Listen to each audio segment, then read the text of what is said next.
根據2024年國際航運中心發展指數，香港係全球第4大國際航運中心。原因除咗擁有世界級嘅港口，另外優質嘅海運服務同樣功不可沒。香港有1200幾間公司服務喺航運界，業務涵蓋船舶管理、船務融資、海事保險、海事法律等等。多元豐富嘅服務吸引商船喺呢度匯聚。註冊船舶超過2300艘，總噸位1億3000幾萬噸，連續5年位列全球第4。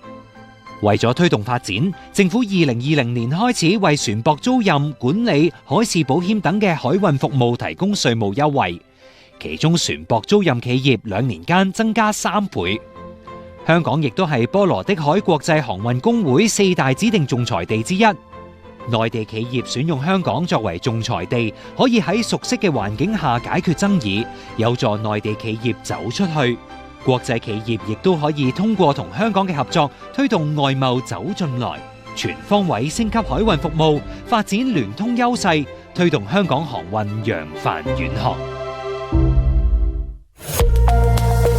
融入國家發展，鞏固國際優勢，團結香港，聯通世界。